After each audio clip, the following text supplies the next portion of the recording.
Welcome to the Witcher Lorecast, the show that explores the vast lore behind the Witcher games, show, and books.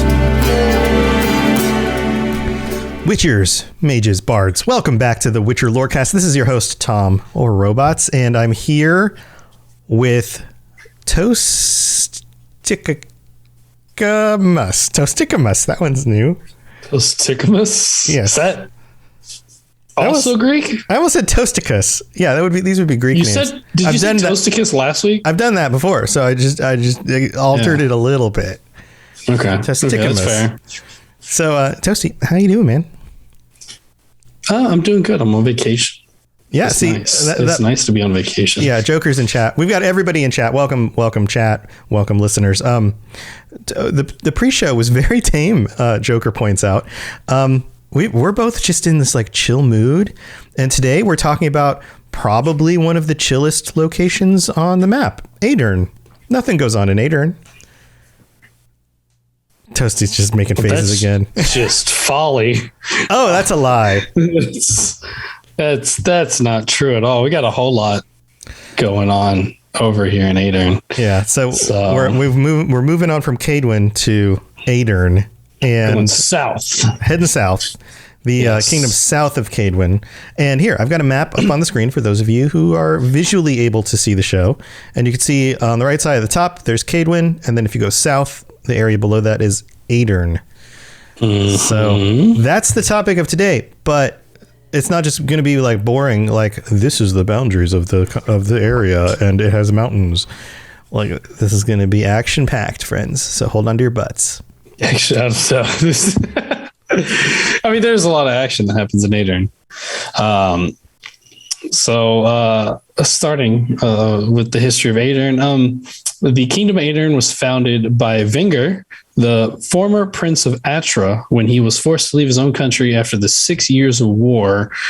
It was a war that was waged between Temeria and Sintra over control of the middle of the Yaruga River.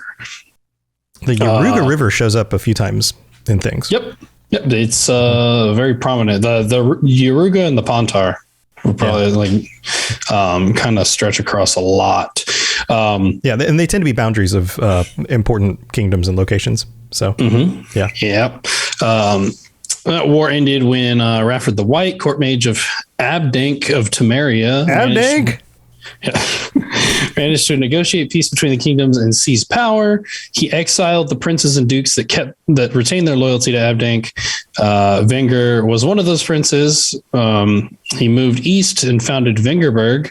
Might be familiar there. That totally makes sense. That was why Venger was familiar to me. I was like, wait a minute. Venger sounds familiar. Yep. He became the progenitor of the Aedernian royal family. Kingdom that was later expanded by his granddaughter, Aderin, who is the namesake of Aedern, when she extended the borders of her duchy to include all territory between Mahakam and the Blue Mountains, excluding Dol Bluthana. The Lormark later became included in her domain after she helped King Viduka push back a Redanian attack.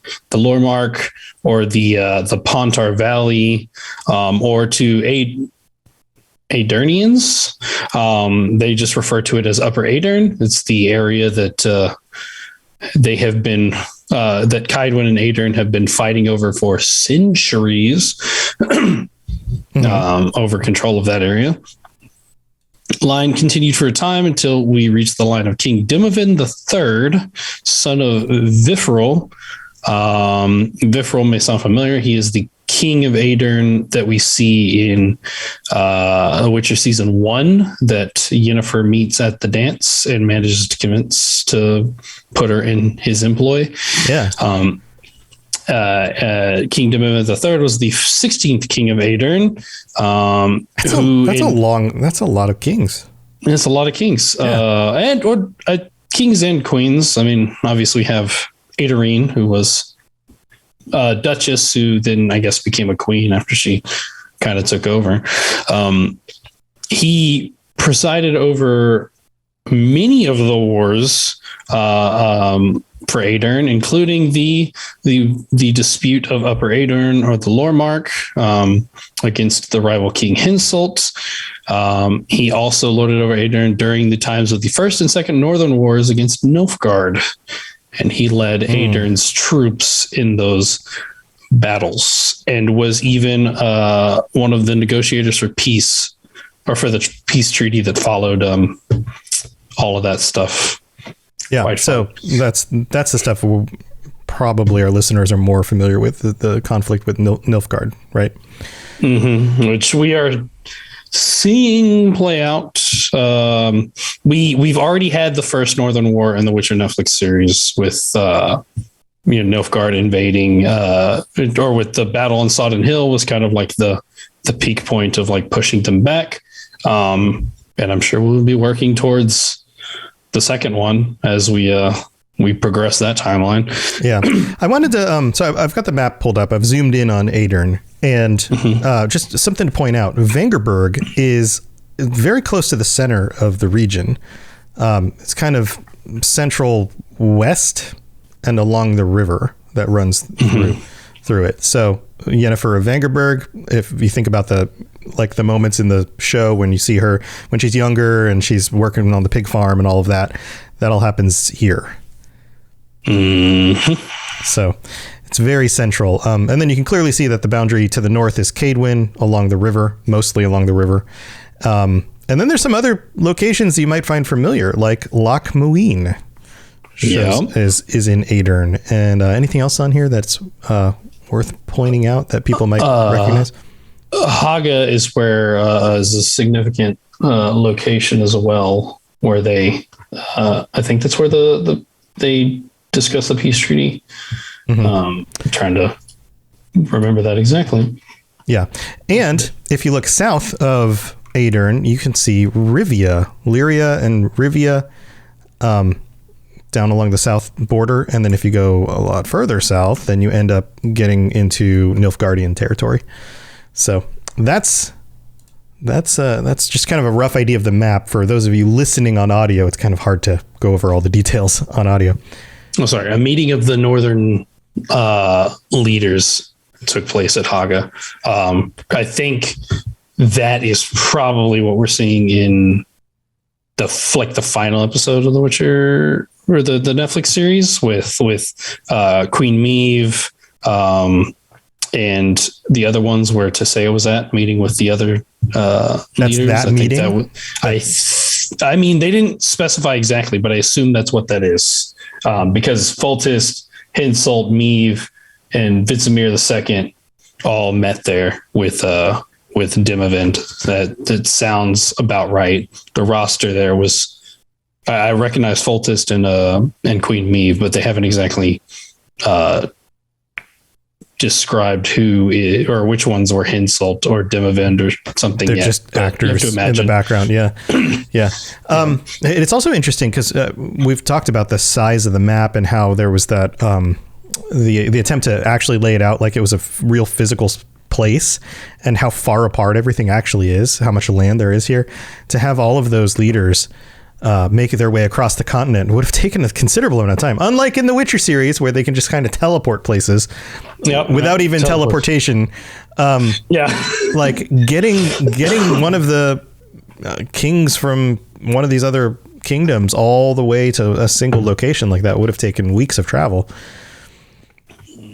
So it's kind of a big deal, them all getting together, spending that much time to travel. Yeah. To be fair, they all generally have court mages and stuff. I'm sure teleportation is probably pretty prevalent there. So yeah. I guess there is magic. Magic. But I guess another way to look at this would be not just TV show / movie magic of teleportation. Right. Like actual magic. But the other thing to consider would be the movement of like armed forces, like moving all the way down to the border of Nilfgaard from a place like Redania would have taken moving through a place like Aedern or Temeria. And each of those was like hundreds of miles of travel for an army just to move through somebody else's land. And they move incredibly slowly. Like the more troops you have, the longer it takes to travel across long distances. Right, and supply lines and all that stuff. But anyway, let's get back to Aedern. What else is there? The most recently recorded ruler of Aedern was Stennis, heir to Dimovin III, who inherited the realm in chaos after the murder of his father by the Witcher Letho. This is like Witcher 2 stuff. Yes, so we're moving into Witcher 2 stuff. Yeah. Although nobody doubted the prince's claim to the crown, his arrogance and youthful lack of experience proved trouble when looking for support of the influential families that he needed to actually be crowned. To demonstrate what a good monarch he would be, Stennis and a few noblemen loyal to him joined Saskia in Vergen. The fate of Stannis varies depending on the path Geralt takes in The Witcher 2. So by the way, all of the Witcher games, the entire trilogy of games right now is on sale for like $11.25. I posted a link on the Discord. Yeah. You can find the first one and the second one for I think the first one's like $1.50. The second one's like $3. So, right. So go check those out. But spoilers, the end of The Witcher 2, you end up dealing with Letho and kind of the political situation going on here.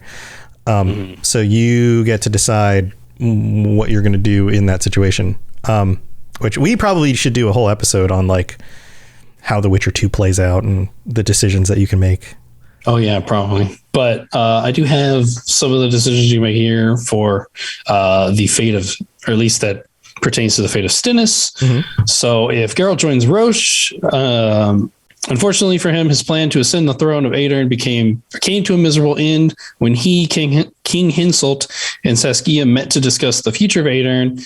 A mysterious curse cast by Sabrina Glevissig many years before made all the corpses of Kaedweni and Aedernian soldiers. Oh, it was Aedernian. I was right. Soldiers died in battle, resurrect as wraiths, who soon started fighting against each other.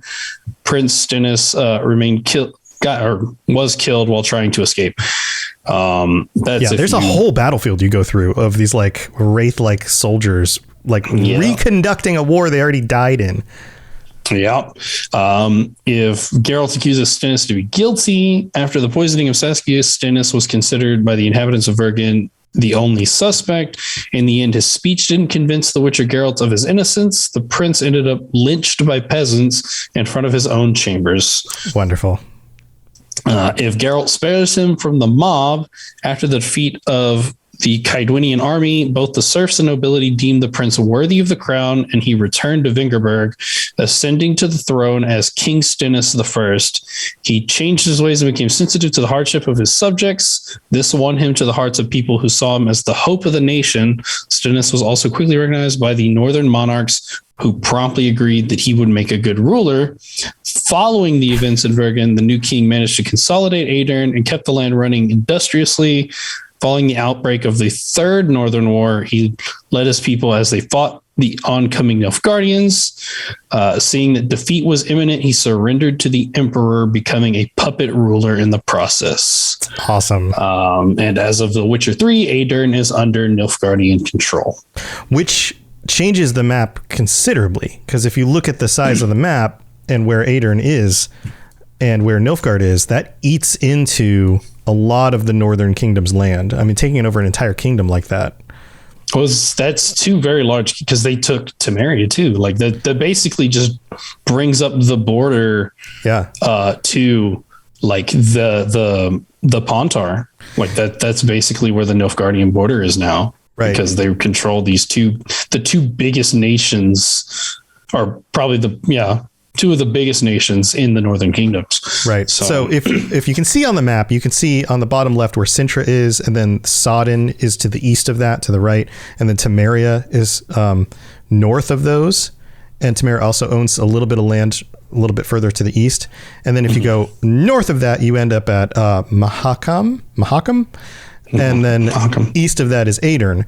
So the view of the map I have right now, the border with Nilfgaard is generally towards the middle of the map. But if they take Temeria and Aedern, that's the majority of what's on screen right here.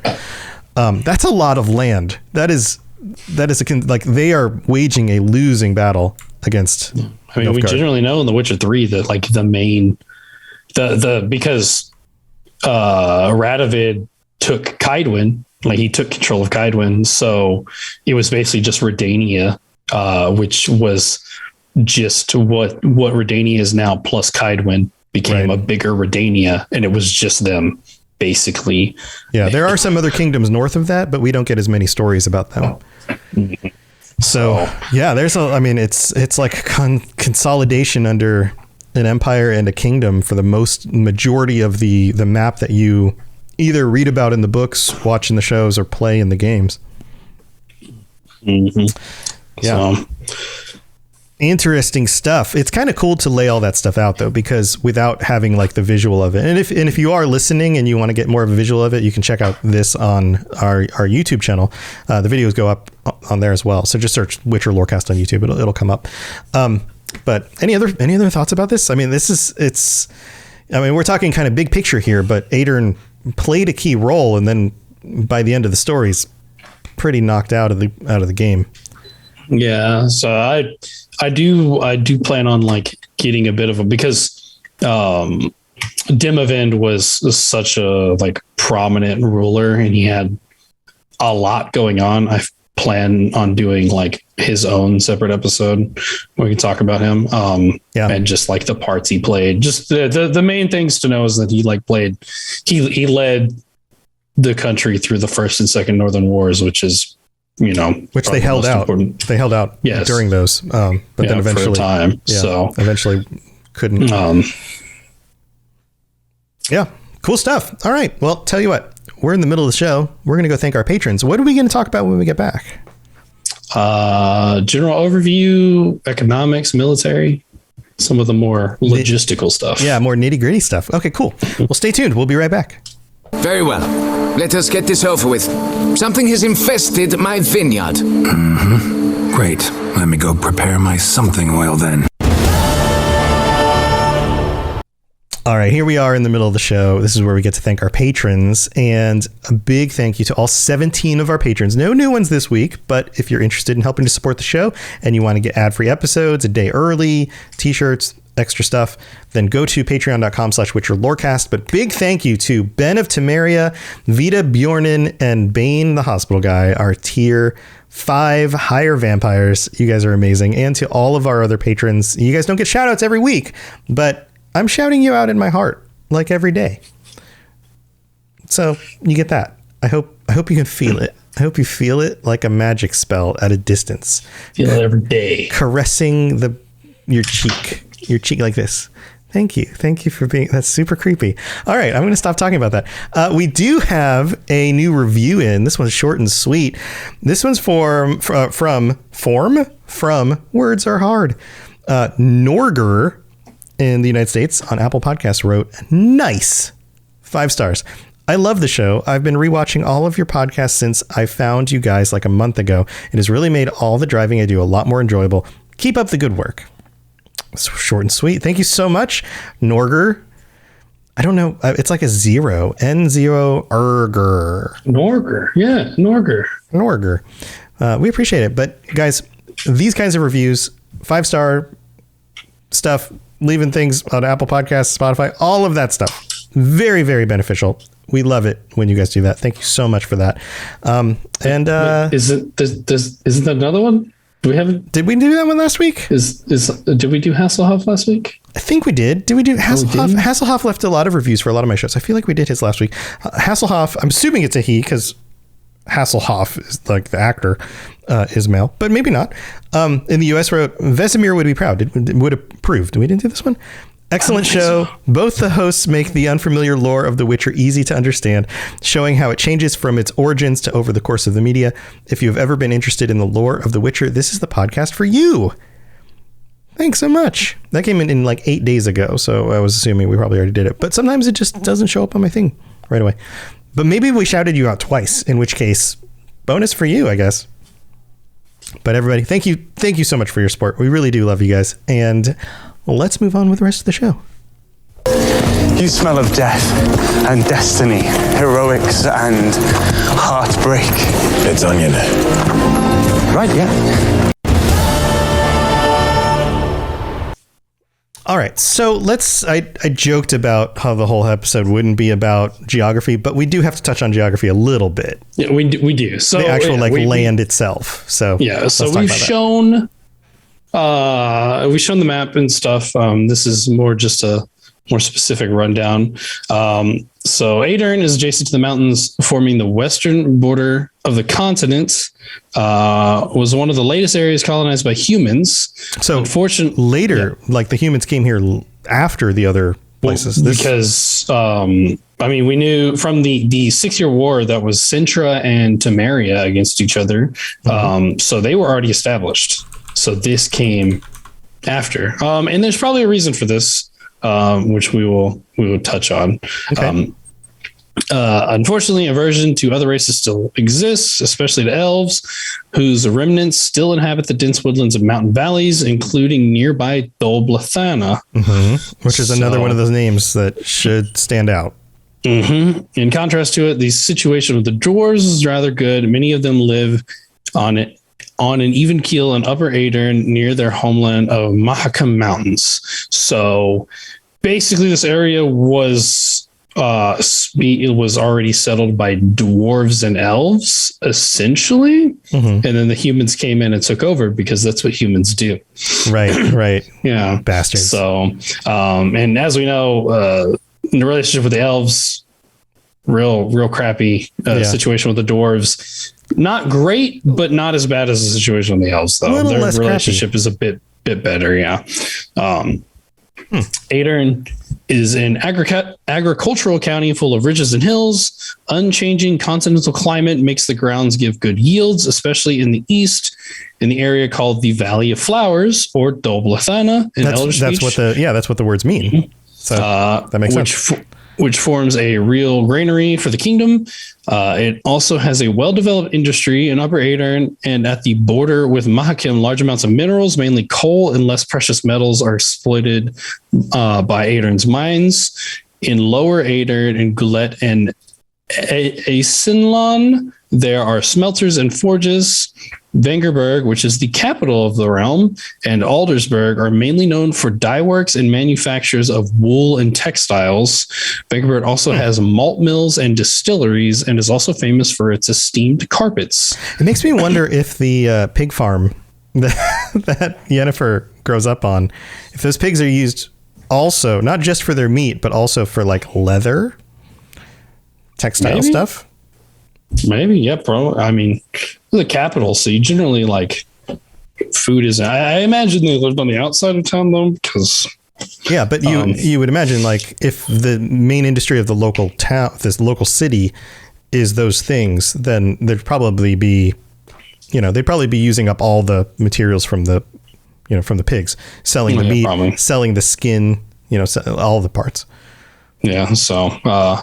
Very, very bountiful and industrial nation overall. Very different to Kaidwen, who didn't really yield very much in the way of good crops, and needed the Pontar Valley in order to do that. Right. This led to a lot of conflict, was because that land was very fruitful. Yep.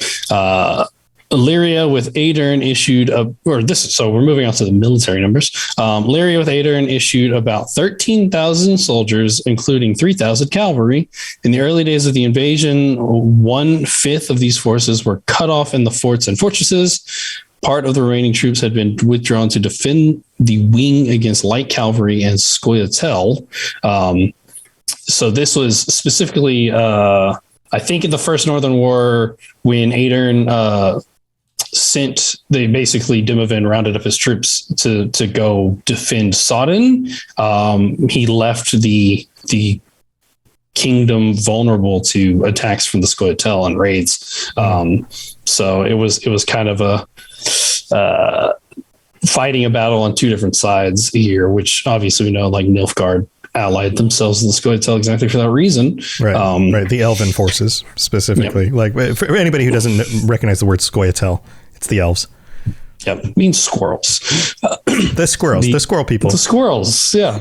The remaining army had about 6,000 men left. 1,200 soldiers and knights were beaten in Aldersberg. Current state of the armed forces of Illyria and Rivia may be determined at approximately 8,000 infantrymen who fought as a diversionary force during the last war with Nilfgaard. King Dimovin III was also known as a tactical genius.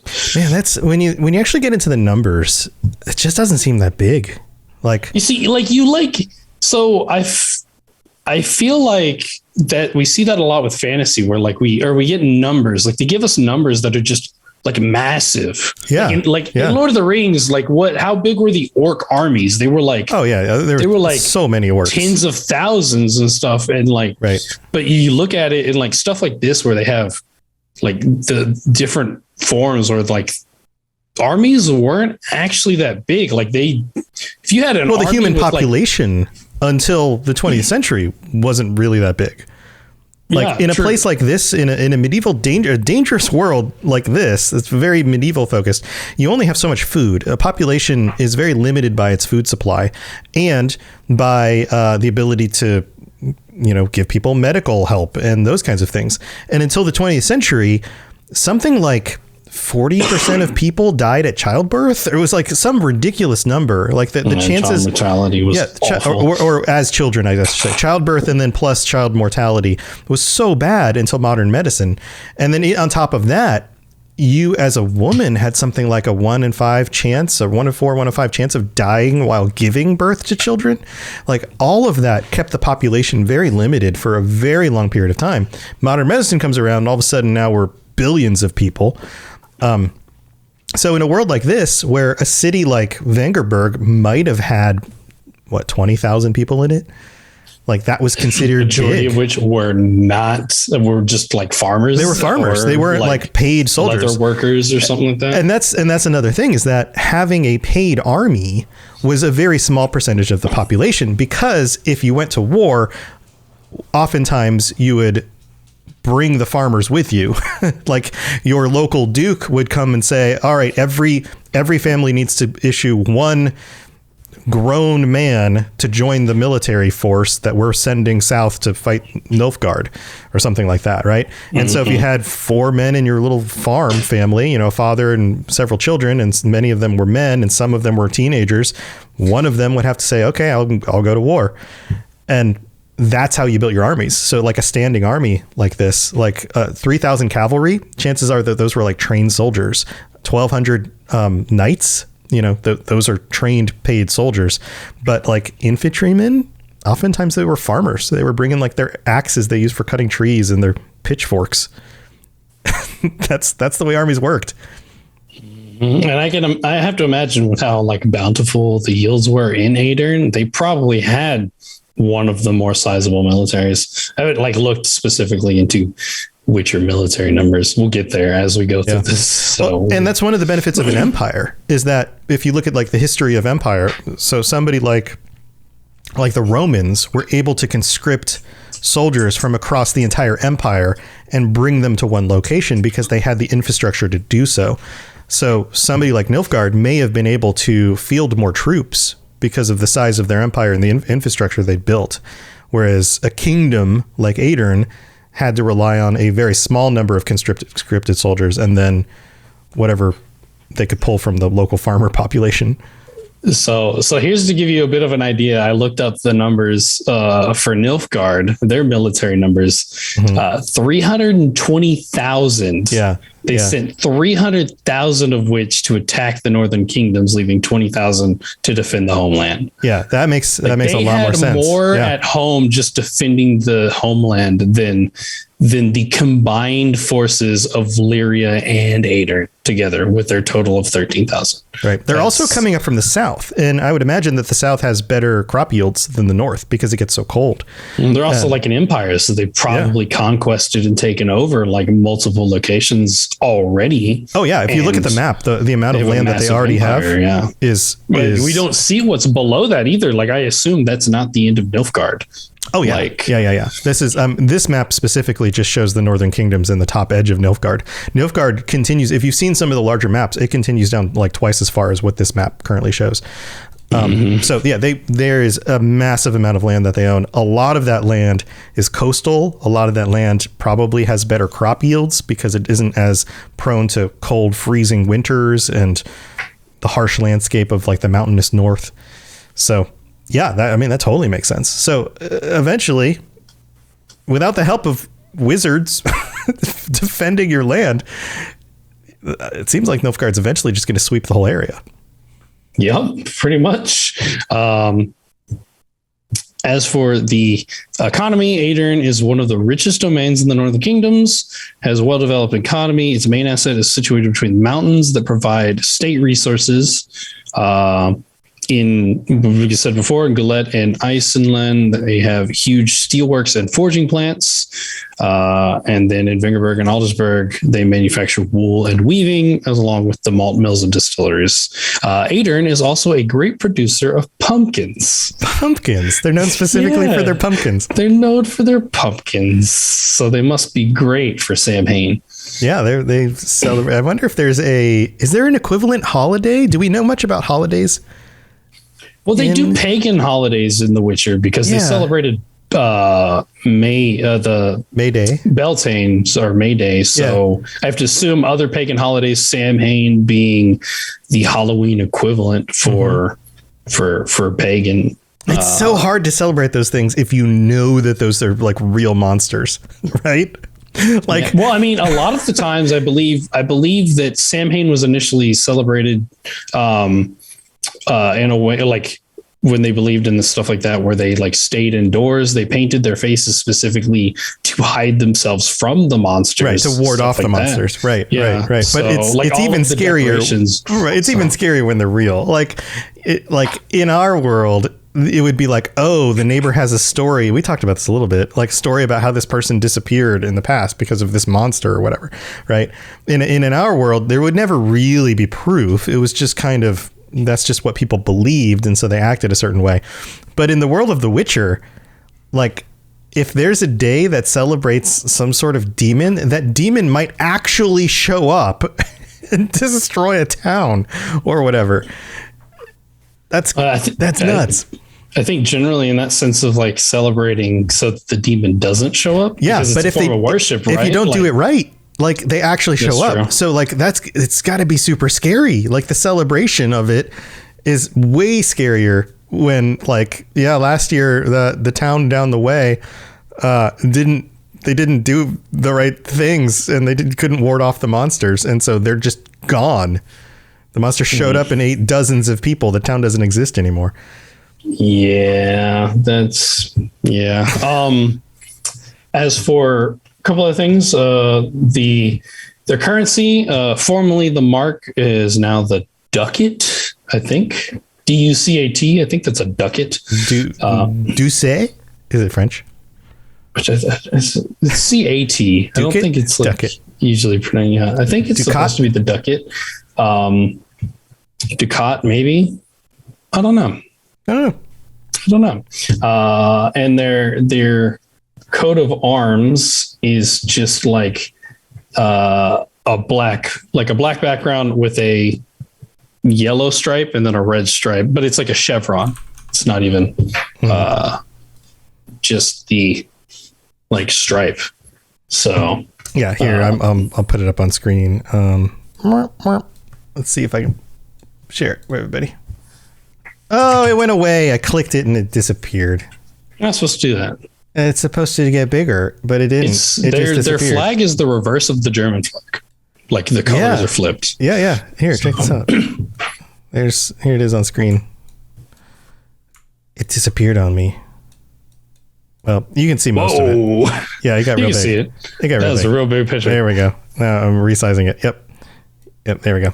Yeah, black and yellow and red with it's like an up arrow on a shield shape. It's a chevron, right? Sure. That sounds right. Is it not a chevron? I guess so. No, I don't know words like that very well, but yeah, I'll go with you. I'm going to agree just to say yes. You're going to agree just to say yes? Okay, fair enough. Yeah. Fair enough. Okay. So we know that Aedern is interesting because of a lot of people from this region. Who are we going to be covering in the future? There's this with the Aedern being closely involved with both Dolbelthana and Mahakam. We'll be talking about both the elves and dwarves in the future, and then some specific names of people that you probably will recognize when we get to that, as well as I guess it's not our favorite sorceress, because it seemed like a lot of people don't like her. So I'll just say my favorite sorceress, Yennifer of Vengerberg. So I still think she's probably like most people's favorite. Maybe not with our patrons, but they didn't like her as much. I don't know. I like her. I don't know if I want to marry her. You can go back and listen to that episode if you guys want to hear our opinions on that. It's just Ben. It's just Ben. I mean, she's pretty badass. Like, as a character, I think she's great. She's a great character. Turn a bunch of people into toads with her finger, not her fingers, her toes. Toe magic. She's our Toasty. It's all good. So switching. She's ours Toasty. Oh, she's ours. I thought she was like that's our fair. version of Toasty. Jin's argument was for Shani, who's not a sorceress. So I guess Yennifer would be Genesis's favorite. Genesis. All right. Genesis. Yeah. Well, I think we've covered everything we wanted to cover. Anything else you want to share? The usual. Follow us, the Lorecast, on Twitter. I don't know what they're doing over with Cyberpunk. It's happening soonish. That's all I know. Okay, that's all I really know. Yeah, it'll happen. It'll happen sooner or later. Did it really? I guess I'm not a patron for theirs anymore, so it may have happened. I just didn't realize it. I'm not up to date on it either. Oh no, they're still working on it. They're doing some like season wrap up things for like season 1 and whatnot. So cool. Yeah, dude, there was a bunch of game stuff this last weekend. So, like new Cyberpunk TV show got announced. Yeah. I saw the trailer for that. It looks cool. Yeah, the trailer for that looks cool. We haven't got much more on Witcher stuff. We did get the whole Starfield gameplay thing right now. They've been doing like filming stuff. That's true. Saw, like Season recently 3. there was like a picture of like of Henry Cavill and Joey Beatty filming a scene. Mm-hmm. So we know that there will be daytime scenes and nighttime scenes. That is the most recent news I've seen, is that they're filming nighttime scenes for Ciri and daytime scenes for Geralt. So we know that there will be multiple aspects of the day-night cycle in season 3. I love the news thing where like websites have to try to get clicks, so they take like one little detail like that and they write a whole clickbaity article about it, and you're like, oh god, why did I even click on this? It's so good. The Henry Cavill, Joey Beatty, they look like they're wearing their season 2 stuff. I know. I would imagine that their outfits aren't in his fancy red coat. That's what I remember seeing. Okay. So okay. You know. Okay. Yeah, it would make sense that the timeline just continues right from where they left off. So. So. Yeah. Cool. Let's see. This week I've got a bunch of real cool stuff going on. Wes Johnson, the voice of Sheogorath in the Elder Scrolls, will be joining us on the Elder Scrolls Lorecast on Thursday to help promote his whole charity event, which is going to be awesome. So you guys should tune into that. And then Sheogorath. We're gonna have Sheogorath. Yeah. I got a chance to interview him before for Fallout, and so now he's going to do Elder Scrolls. So we're going to talk to him about playing the role of Sheogorath and Hermaeus Mora, because he does the voices for both of those, and get into the characters. Obviously, respect to the guy, but nobody cares about Hermaeus Mora. They care about no. Hermaeus Mora is awesome. Lotus, my co-host. He's not as cool as Sheogorath. Sheogorath is the #1 Daedra. Okay, well, yeah, but Lotus's favorite Daedra is Hermaeus Mora, and I'm gonna give Hermaeus Mora credit. He's crazy. Lotus is crazy. All right, well, but anyway, he'll be on the show Friday. I'm gonna get the opportunity because Sheogorath, to be fair, Ken from the Chad Show set up a whole big event. There's a bunch of streaming for this charity thing, so stay tuned. I'll post stuff for you guys to check out.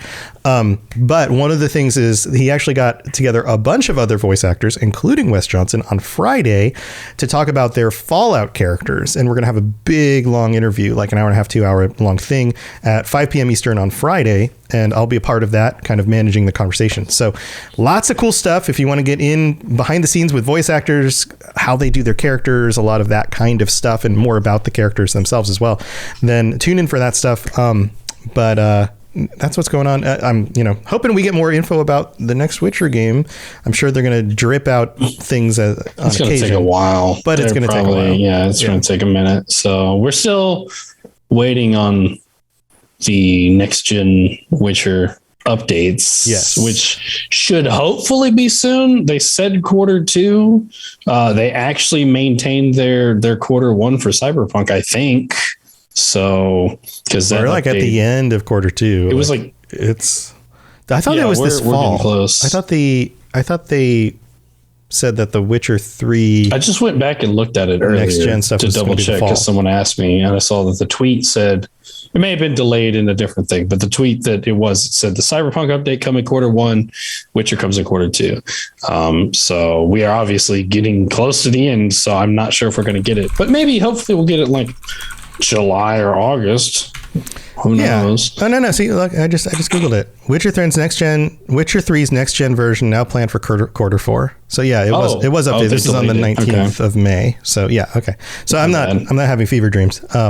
Yeah, it seems like it has been delayed. But so we'll get it next year. Don't worry about it, guys. You know what's crazy about this though is The Witcher 3 still looks freaking amazing. Like for a game that's as old as it is now. That's fair. The graphics are still really, really solid.